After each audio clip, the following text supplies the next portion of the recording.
for their most recent elimination of Patrick, who was almost inarguably the best male contestant on the show by far. Um, but so I got that in there. But anyway, WWE has pretty much severed all ties with Hulk Hogan. They have pulled all of his merch from all of their outlets. That I hear that they are looking to reacquire any merch of his that is still out there, such as retail stores like Walmart's, Targets, what have you. So if you're like me and you've got a son who collects the WWE figures, if you see any Hulk Hogan ones anywhere in stores, maybe buy them now before they are extinct, and then in 5, 10, 15, 20 years, when it is blown over again, maybe sooner, who knows, then you'll have a rare item that's worth a lot of money. But yeah, so anyway, where the parting termination took place is regarding racial slurs and comments that he made several years ago. I believe 2012, something like that. When before his current contract with the WWE, he was not a WWE employee at the time of these comments.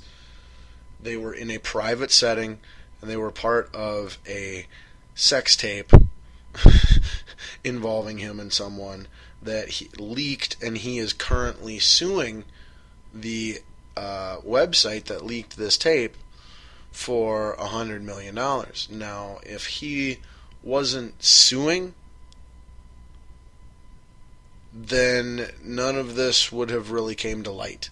Like I said, it's from 2012. It had been out there. This isn't new comments and things that he said. These are things from years ago that were in a private setting when he was not under contract with WWE.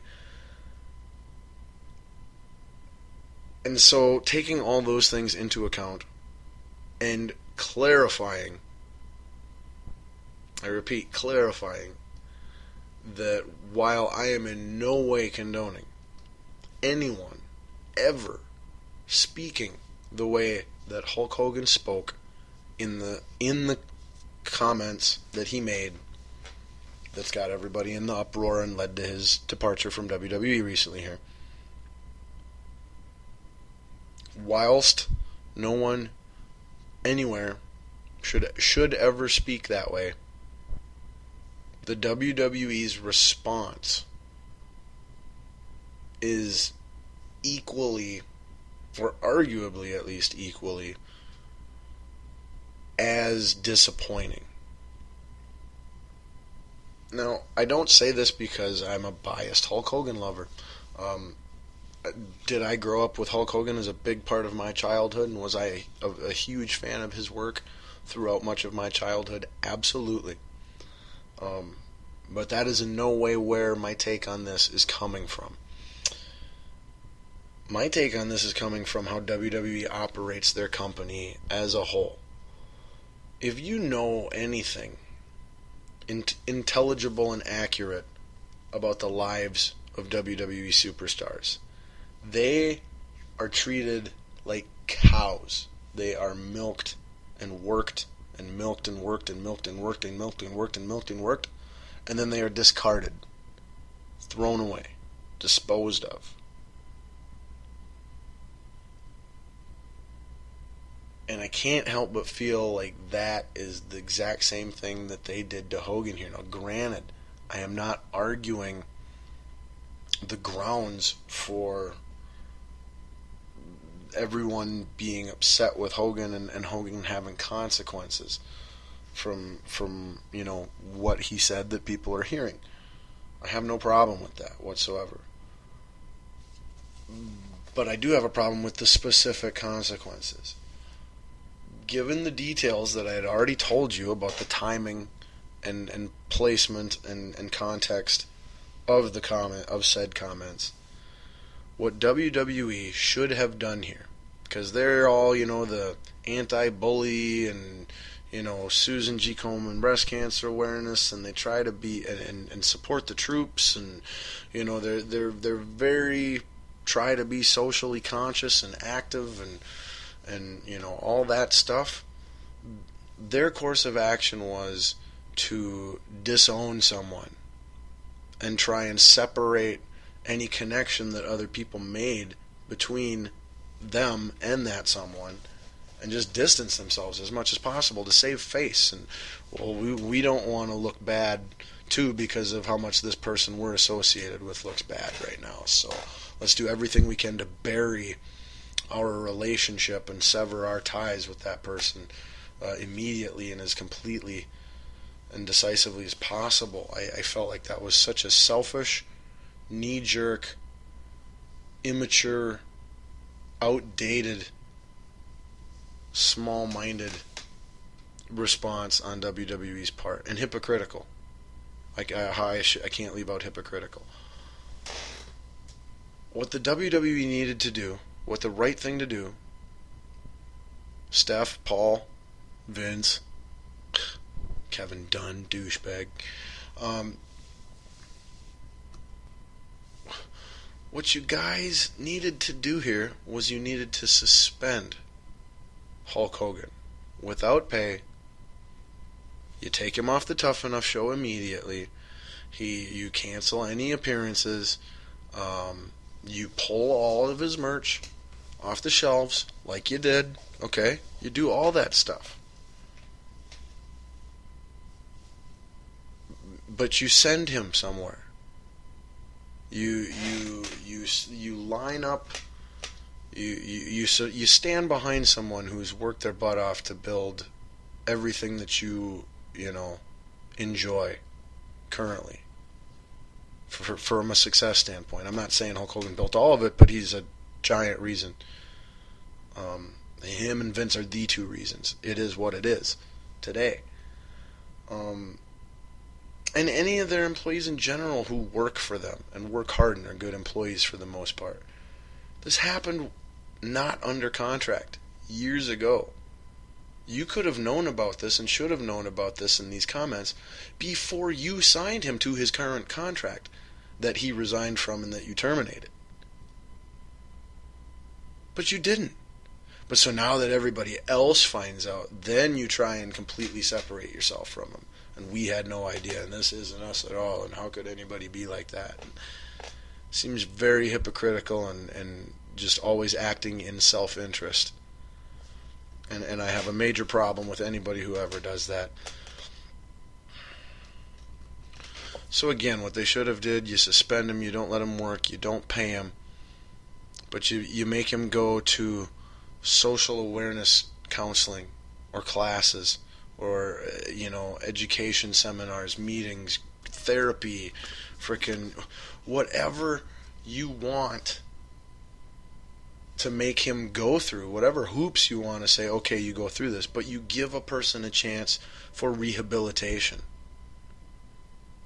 Especially when it comes to an issue like this, when it comes to an issue like racism.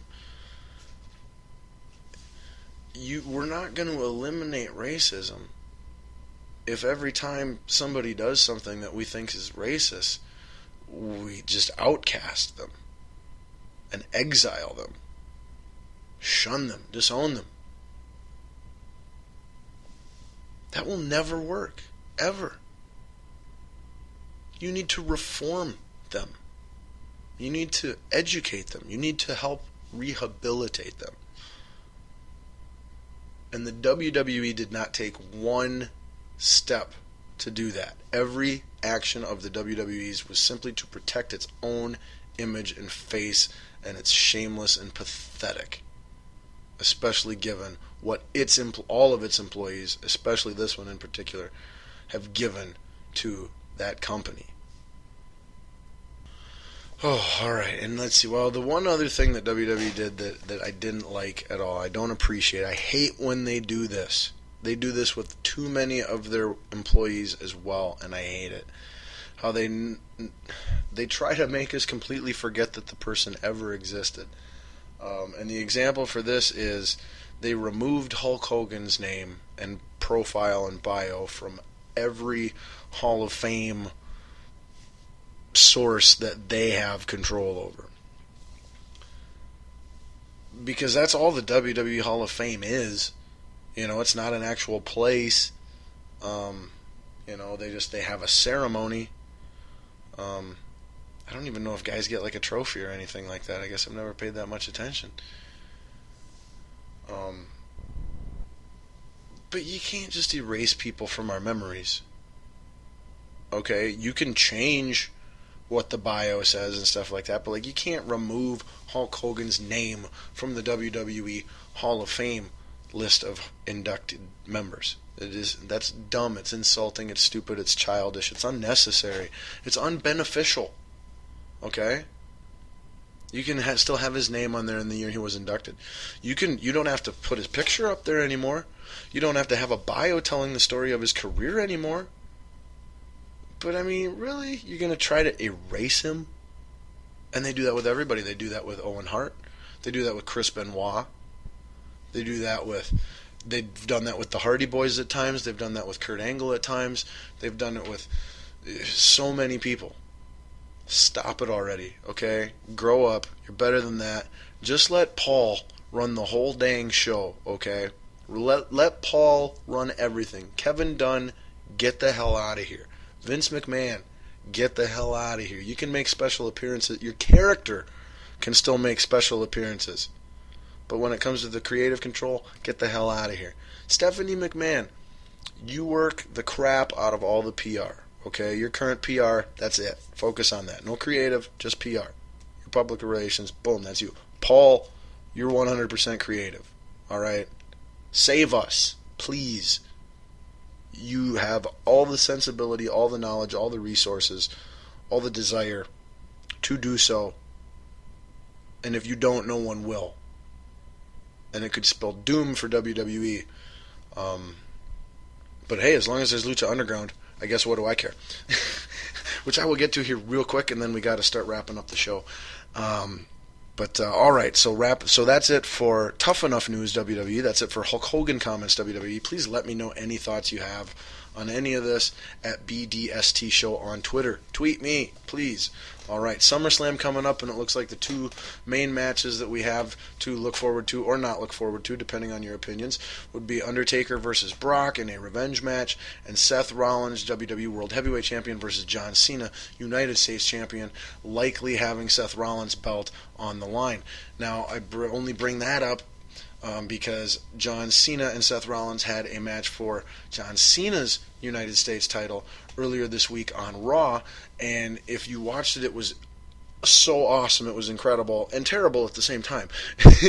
But if you didn't watch it, YouTube it. It's frickin' everywhere. Google it, Twitter it, whatever. Just search it, okay? John Cena, broken nose.